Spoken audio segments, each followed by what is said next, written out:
Welcome to Beyond the Needle, a physician's guide to increasing COVID-19 vaccination rates. Brought to you from the Illinois Academy of Family Physicians through the Illinois Vaccinate or IVAC grant. I am Carl Lambert, family physician and a member of IAFP, and I'm an assistant professor of family medicine at Rush University Medical College. IVAC is a joint effort administered by the Illinois chapter of American Academy of Pediatrics, ICAAP, the Extension for Community Health Outcomes, ECHO Chicago, and the Illinois Academy of Family Physicians, the IAFP.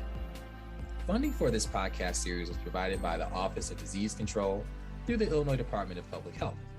The goal of IVAC is to ensure Illinoisans are being immunized against COVID-19 at every opportunity, and that providers are prepared to immunize all eligible age groups. Support for providers is available through boot camps, learning collaboratives, do-it-yourself toolkits, and this podcast series. For more information, visit IllinoisVaccinates.com. CME credit is available for each podcast through the Illinois Academy of Family Physicians. The IFP is accredited by the Accreditation Council of Continuing Medical Education, the ACCME, to provide continuing medical education for physicians. Information on how to receive credit can be found on the Illinois Vaccinate website under podcasts. Through this podcast series, we will empower the primary care physician to feel confident in implementing COVID-19 vaccination so that their patients can receive the vaccine at a routine visit. You will hear from a variety of primary care clinicians and staff from across the state who have become experts on COVID-19 vaccine implementation. As primary care clinicians, this is the kind of work we've been doing throughout our careers. For centuries, we've been trusted allies in preventive health for individuals, families, and communities. We will share the highs and the lows of our experiences and lessons learned throughout the pandemic. Thank you for joining us as we come together to vaccinate against COVID-19. Today, Drs. Alavi and Sassetti introduce this podcast series and explain, in their own words, the goals and what this series hopes to achieve. Dr. Mustafa Alavi is a family physician at a federally qualified health center, also known as FQHC, Erie Family Health Centers, and co-site medical director. He also serves on the board of directors for IAFP. Dr. Marian Sassetti is a partner at Lake Street Family Practice in Oak Park with over 30 years of experience. The Illinois Academy of Family Physicians recently selected her as the 2021 Family Physician of the Year. She is recognized for her community involvement and the embodiment of the words family physician, as well as a voice for those who need help beyond her practice. Additionally, she is an AAFP Fellow, Assistant Professor, and has served on the IAFP Board of Directors. We are honored to have these doctors join us today to present Beyond the Needle, a physician's guide to increasing COVID-19 vaccination rates. Hello, everyone. My name is Mustafa Alavi, a family physician at a federally qualified health center at Erie Family Health Centers. I'm also the co-site medical director at our Evanston clinic. I graduated from residency in 2019 and am in my first job post-residency. I'm really honored that I practice full spectrum family medicine. I attend a very busy labor and delivery service and also adult inpatient teaching service. I have a robust young panel. I take care of a lot of prenatal patients and their kids and just find it really valuable and fulfilling. I'm honored to be here along with my co-host, Dr. Marian Sassetti.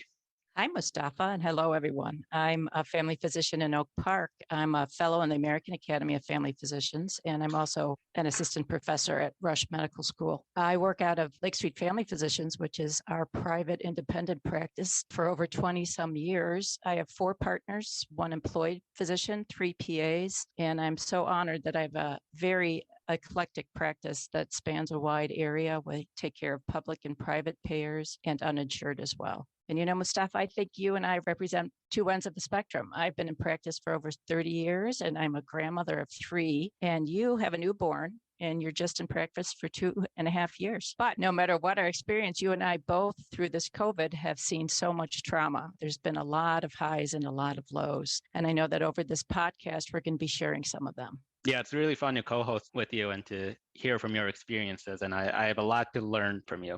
So for everyone listening, thank you for listening. And we're really excited to introduce to you the first of many podcasts developed by the Illinois Vaccinate Against COVID-19 campaign, or so-called IVAC. IVAC was developed to support all COVID-19 vaccination efforts in Illinois. And if you're interested in learning more about the campaign, please visit illinoisvaccinates.com to learn more. In this podcast series, our hope is that we can support the primary care clinician to feel confident in implementing COVID-19 vaccination so that patients can get vaccinated within their usual site of care. But before we talk about this project, let's first just take a step back and honor the struggles and trauma that got us to this point. Yes, thanks, Mustafa. I really do think it's so important that we do honor our shared struggles and traumas that got us to this point.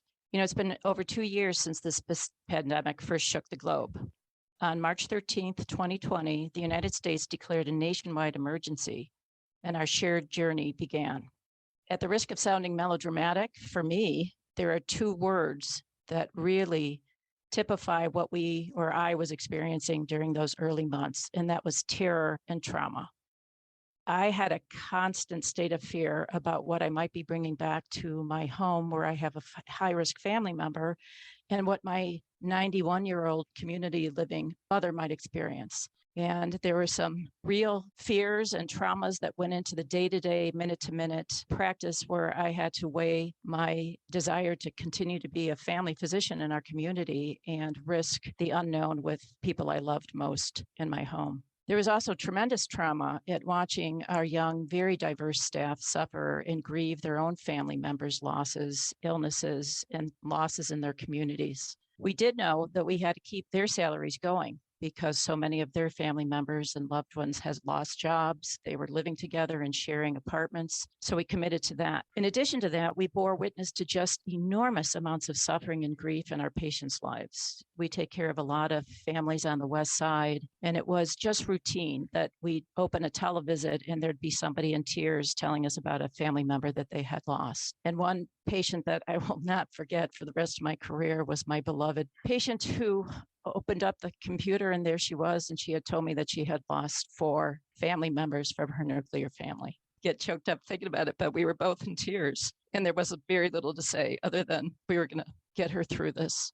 I also remember worrying about our colleagues and dear friends of mine who were staffing emergency rooms and ICUs, the young family members of mine who were doctors and nurses or working in the medical field who would put their families and children to bed and then call me late at night, weeping, fearful, and worried constantly, having to, decide whether they were going to show up at work or not tomorrow, and just reminding them that this was something that we could all get through, but really not being very sure myself. And then finally, a horrific event in our practice where one bright, lovely young staff member of ours had to return home because her mother was horrifically, savagely, violently beaten in an Asian hate crime. So all of that, I think, is still very fresh for many of us. And I think we're going to be processing a lot of that trauma for a long time. And while I can't speak for our colleagues, I'm guessing many of us, if not most of us, saw much of what I just described. Oh my God, that's horrible. And thank you for sharing, Dr. Sassetti.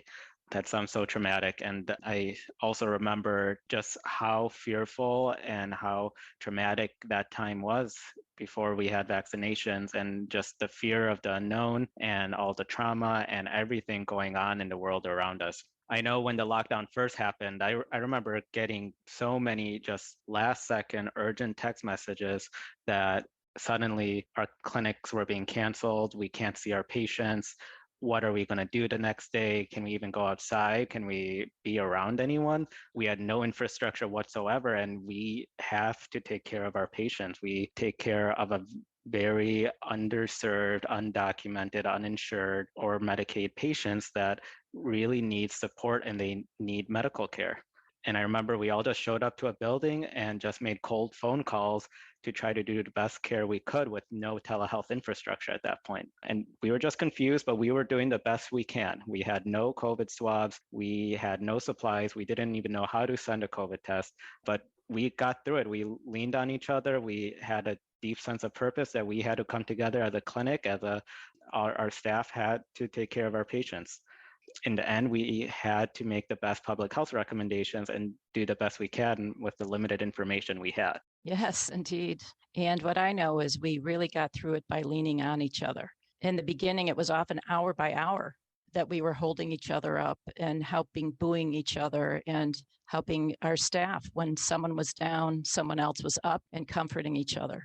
We had my brother, who's a psychologist, come in to help our staff, again, young and so full of fear about their own losses and what they were seeing in our practice. And he would minister to them and just listen to their sorrows and griefs. And then we had Friday afternoon timeouts where we would just gather together, socially distanced in our waiting room, and process together the week, what was going on. And there was lots and lots of tears, lots of fears, but we had the constant reassurance that we were going to get through it together.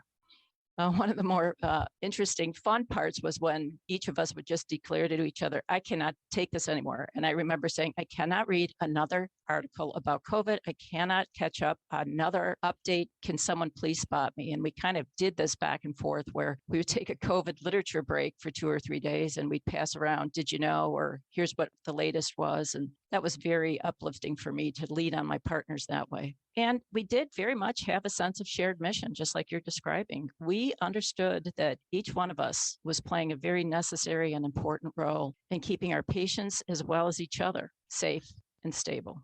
Exactly. We got through it together. And I know now being called a healthcare hero now may cause some feelings of resentment, but back then I was really thriving in all the benefits that being a healthcare hero had. I'm going to joke about this, but I thought it was great back then. I still wear my discounted North Face jacket. Great. I got discounted Allbirds shoes. I got multiple free meals. I thought I really felt supported by the community and thought, but back then I didn't know how long COVID was going to last for. And many local agencies really came together, catered meals for our clinic, for my hospital, and it really did feel like the community was coming together to help support us when we were really struggling to support the community. Indeed. And you deserved every one of those perks. Well, we still are valued no matter what's going on and the negativity that's brewing up. And that will never change. I think, Mustafa, it's important for us to remind our colleagues across the state that we do understand how disheartening this shift is from being hailed as heroes to sometimes being called the enemies. Sadly, you and I are both aware that many of our colleagues have retired during this time because of that or because of pressures, because of COVID. And I think one of our most important messages needs to be that we are here to support you. We are here for you. And I just want to personally add that people's negativity cannot write the narrative of your career. You are very much needed and respected and appreciated. So rest up, get rejuvenated and stay in the fight. You know, a friend of mine who runs a spirituality center has said that she thinks we were born for this moment. You know, we primary care docs, these are our skill sets that our communities have used for centuries to rely on us and our credibility. We've been trusted and valued allies in promoting health and well-being throughout many, many centuries. It was not until December 11th, 2020 that the FDA approved the first COVID-19 vaccine under emergency use authorization, which when you think about it, it's rather remarkable that the FDA was able to approve this vaccine and a novel mRNA vaccine in such short time.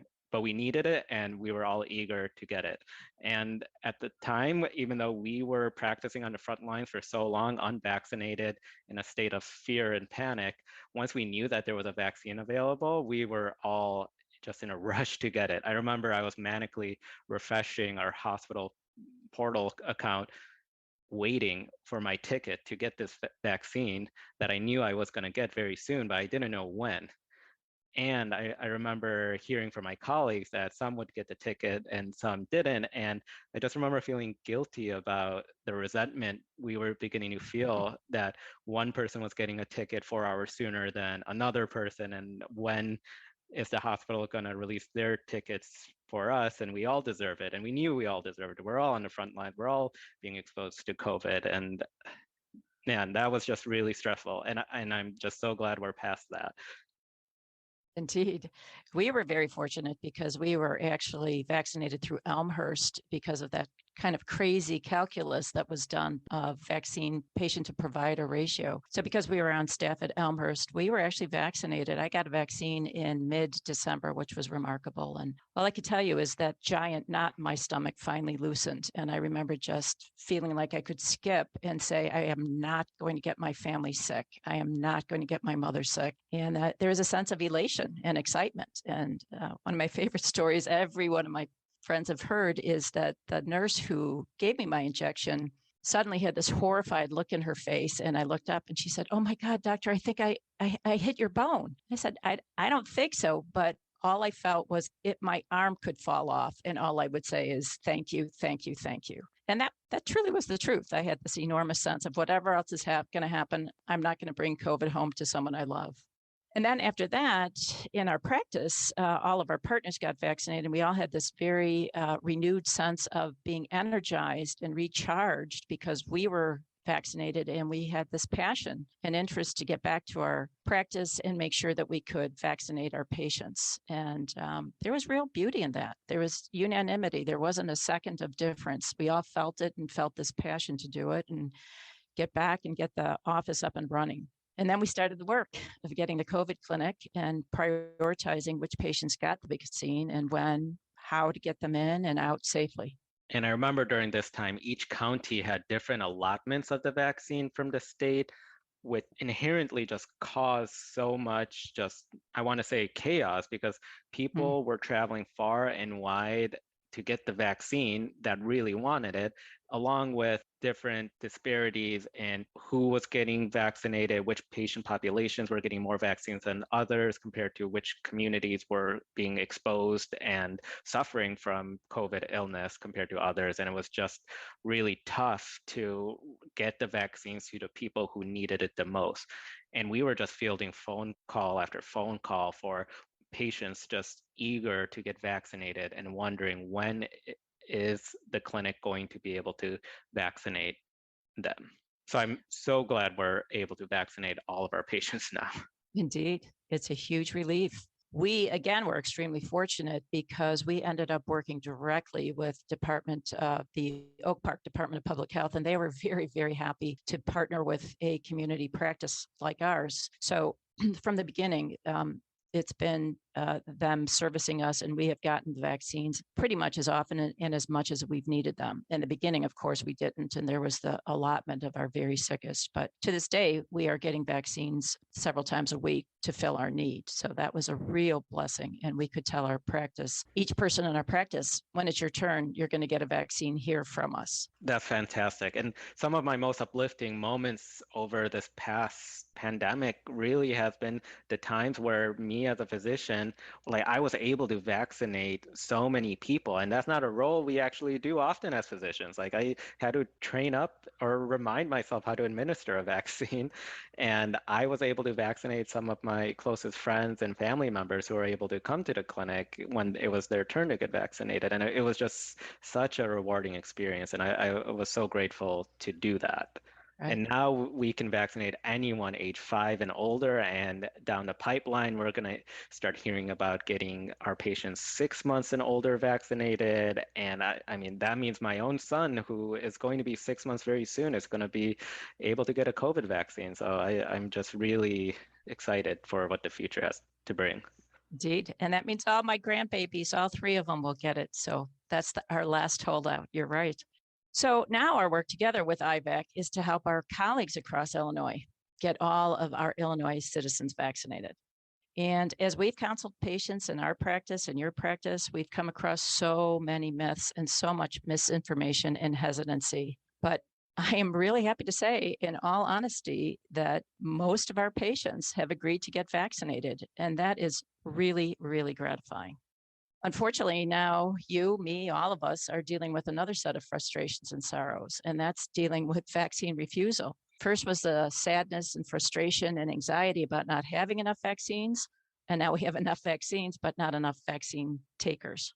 And I talk about the new suffering, which is the needless suffering, and that's the needless illnesses and deaths, the needless overwhelming of our intensive care units. And I think a lot about our colleagues who are caring for people who shouldn't be there, didn't need to be there because they did not get themselves vaccinated. And that's our next burden. That's our next challenge, is to move into that space and help our colleagues confront vaccine refusal. And we know that some of the most important research about combating this pandemic isn't about antibodies, spike proteins, but really the power you as a primary care physician can do to help your patient get vaccinated.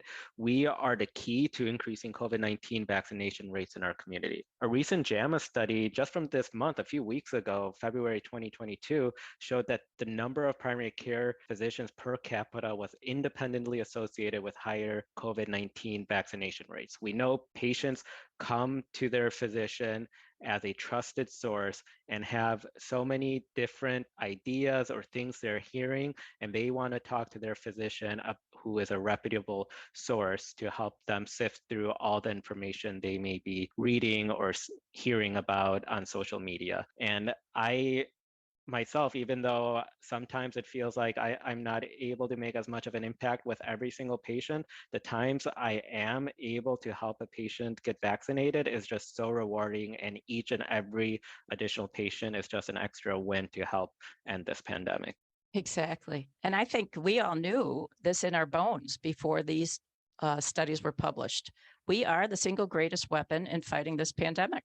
So we want all of you, our listeners, to come out of this podcast series empowered to get your patients vaccinated, whether it's on your site or somewhere else in your community. And we know there's a wide range of clinical settings in which we all practice across the state and from which many of our own IVAC team members are practicing. So we want you to understand, each and every one of you, that you can move your patients to accepting and getting vaccines, no matter where you practice or how you practice. We're committed to sharing our experiences, our highs, our lows, our tips on what we've learned. And we're thrilled to let you know that IVAC has pulled together resources from academia, from the national guidelines, and our own experiences to help you. I want to remind us all, as primary care docs, this is our work. In fact, I personally think this is our moment and the kind of work we're already good at. We've been trusted allies in preventive health for individuals, families, and communities for centuries. We can harness our credibility and teach others how to do the same. And in Illinois, our current vaccination rate is 67.3% as of February 23rd, 2022. And we want to get that as close to 100% as possible. And Dr. Sassetti, I have to say, I'm just so inspired by listening to you and your experiences and how you help get COVID vaccines to your community at your private practice. I know you're a family physician in Oak Park, and you were able to successfully overcome the hurdles of getting COVID vaccines within your practice, which it isn't easy. There are a lot of hurdles and barriers to get this new vaccine. Can you share with us what that process and experience was like to be a clinic in the pandemic to start vaccinating? Who did your practice turn for guidance? Well, I do sincerely mean we were energized. We had this sense of great gratitude, and we have this wonderful practice, a lot of longevity in our practice. We decided not to furlough our staff. And by the way, we were able to take care of the PPP loan. So that gave us a lot of staff and when our patient numbers were low. So there was a lot of manpower around. And we just decided we were going to do it. And we happen to have, I personally think, the world's best office manager, Nancy, and the world's best senior physician assistant, Candy. And I'm delighted that they will both be on a podcast in a little while. But we knew we had some leadership within the clinic that we could do this. So we partners talked and involved Nancy, who often takes on the managerial aspects of doing things. And we just committed to doing it. And she interfaced, for the most part, really did most of the work interfacing with the Department of Public Health on the logistics of getting the vaccine. That was the hardest part. Up front, it was hard to get the IVAC certification to get to be viewed as a practice that could do this. So once we got that, it became a matter of using our manpower that was in excess at that point and coming up with a clinic. We had to figure out just the strategy of getting them in a door and out a door safely, socially distanced, how much time we needed to put them in a waiting room and wait for an untoward event, that kind of thing. I will say that there were challenges, but one of the most beautiful aspects of it was that our young staff really took agency and had agency around this. They were vaccinating their friends from their communities, their loved ones.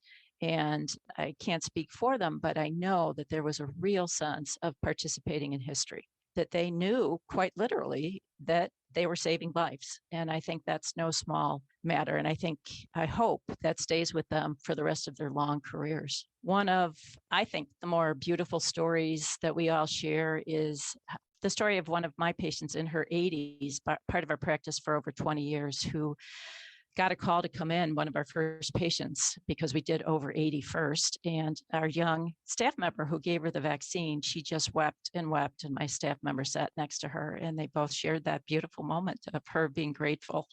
And then, of course, sent around a message to the rest of our staff about what a beautiful moment that was. I know that will stay with her for the rest of her career. And then longer, when we finally started vaccinating children 5 and over, most recently, a mother of 2 children just broke down in front of one of my young staff who also had children and just said, I think I can breathe again, quite beautifully. So I'm happy to say we no longer have the designated COVID clinics. We are now back fully into a hybrid practice. So we have televisits and patients in our office. And now it's wonderful to say that it's almost de rigueur. We have integrated the COVID vaccine into our routine day-to-day vaccination. Literally yesterday, I gave a patient a DPT and a COVID booster. I mean, it's become that commonplace or that routine now. We treat it just like any other vaccine. It's interesting and fun to tell a patient who will say something, they would ask about a shingles vaccine. I heard I'm going to have side effects tomorrow. Maybe I'll come back next week. They're saying the same thing about the booster. Maybe I'll come back next week, doc. I'll make a nurse visit and get my booster. So imagine that. Think how far we've come, that it's just a routine. Sure, I'll just come back and get my booster next week. It's fully integrated into our practice life and our patients' view of what our practice is doing for them. They can come back for a nurse visit, get their flu shot. They can come back and get their COVID booster. I'm just delighted that we're at this point in our practice. That's so fantastic. I know at my clinic specifically, it was a big lift to get vaccines off the ground. And there was a lot of paperwork and a lot of documenting that we had to kind of suss out who would be doing. And I was just grateful that we leveraged a lot of our non-physician support staff to really take this on and lead it and get vaccines up and running. So we use everyone's to the top of their license, and we were able to develop a vaccine clinic within our own clinic as well. And we also partnered with community agencies and our hospital partner affiliates, and we're able to do big COVID vaccine fairs within the city itself, which was also, as a provider, just really gratifying and felt like I had a sense of purpose, saving lives, vaccinating patients in these zip codes that were really hard hit by COVID-19 that needed vaccines. We saw people waiting in long lines to get these vaccines, and it was just great to be part of the team to vaccinate that community. And I know part of the issue why we're still vaccinating as a separate vaccine clinic is that the entire nation is being gripped by this huge healthcare shortage, and we're doing the best we can with limited healthcare workforce. So, Dr. Sassetti, what are some of the struggles that you or your practice partners are seeing with COVID vaccines? Well, we're pretty fortunate. I think the big struggles are over the big hills and getting the vaccine in, all the paperwork. We're past that. Now that we're up and running again in a full hybrid, we do have some manpower issues, but not as bad as some other areas. I'll tell you, I think one of the greater struggles is the philosophic one that weighs on us and saps energy. And that's, knowing that there's a vaccine that can keep individuals and communities safe, and having to live in a world where some of our patients don't share that understanding, and they may be putting our high-risk patients, our own loved ones, at risk. So we constantly are dealing with that. The other struggle is, I call it silo living. We don't see a whole lot of each other. We actually do Zooms to do staff meetings. Isn't that wild? Because of social distancing. So, I'm a community Italian type. I like seeing my partners. I love my partners. And we kind of are in our silos, and our new young providers, they're just starting their careers, and they're starting their careers in the middle of a pandemic, in the middle of trauma. So we're pretty aware that, those moments of beauty and wonderful moments you have starting up where you're assured that this is the right thing to do and I chose the right field and it's so rewarding, I'm very aware of that, and hoping that, we can continue to show them that they have long careers and they'll have a lot of beauty and brightness ahead. And this too will end sometime. And then now that we're back as a hybrid, and again, I alluded to that we are having manpower issues. We, in the beginning, just had our RNs giving the COVID vaccine because it was new. We were concerned about it. We hadn't done it before, and they're highly educated, very intelligent young women. But the manpower issue made it clear that we had to get our MAs to participate in that. And that was something beautiful. We watched our RNs shepherd and educate our MAs, who now are empowered and quite good at this. And again, the same MA who gave the DPT to my patient in one arm gave the COVID vaccine in the other. And that's been very, very gratifying to watch. Wow, that's really impressive, Dr. Sassetti. And I'm really inspired hearing what it looks like for a successful practice to introduce COVID vaccines. I can't wait for my own clinic for us to move from a separate COVID vaccine clinic and integrating it within our own staff. And you've inspired me to really help get that off the ground at my own clinic. Well, I hope we make every clinic in Illinois successful in implementing this. Vaccinating within our own clinical encounters gives us opportunities to discuss patient concerns, and it limits those big barriers of the patients going elsewhere for a vaccine. I do want to acknowledge, however, that there's still several barriers to doing this within many of our colleagues' practices. So over the course of the next few podcasts, we hope to tackle those barriers and give helpful hints and solutions to any clinicians hoping to vaccinate with their own practice. Well, Dr. Sassetti, this was really fun getting to take a trip down memory lane of where we've been and where we are now. I mean, I know I said it a bunch already, but I'm just super inspired just by hearing your experiences and reflecting on how much strength we have as a community, and just to remember how much has changed over the last few years. I'm really excited to continue these conversations on future podcasts. Me too. It's been delightful to get to know you, Mustafa. And I think together we hold a vision for all of our colleagues to let them know there is support to lean on and resources to turn to. I especially appreciate this opportunity to thank you all, our colleagues across Illinois, for all the work you've already done and for all the work ahead of you as we face this together as a community of healers helping each other. As you are tuning into this podcast series, if you have any questions, comments, or topics you'd like us to address over this series, please go to the IllinoisVaccinate.com website and leave us a comment. Marian, thank you so much for this wonderful conversation. This was great, and it really was such a pleasure to make this podcast with you. Once again, my name is Mustafa Alavi, a family physician. Our next few podcasts over the course of this series will be exploring in greater detail some of the barriers and issues with becoming a COVID vaccinator. And also we'll be talking about skills with motivational interviewing and how to manage vaccine hesitancy, which is just so prevalent in our community right now, amongst many other future topics. If you found this helpful, please share this with your colleagues. We want everyone to be comfortable vaccinating within their own clinics. If you have any questions, comments, or topics you'd like us to address in the future, please also email us at podcast@illinoisvaccinates.com. Thank you to our expert faculty and to you, our listener, for tuning into this episode. If you have any comments, questions, or ideas for future topics, please contact us directly at podcast@ilvaccinates.com. For more episodes of Beyond the Needle, please visit illinoisvaccinates.com/podcasts. You'll find links to resources, transcripts, speaker disclosures, a survey to gather your feedback, and instructions to claim CME credit. Subscribe to this podcast series on Healthcare Now Radio, Spotify, Apple, Google Play, or any of the major podcast platforms. Please follow the Illinois Vaccinate Project on Facebook, Twitter, Instagram, and LinkedIn. Thank you again, and we hope you tune into our next episode.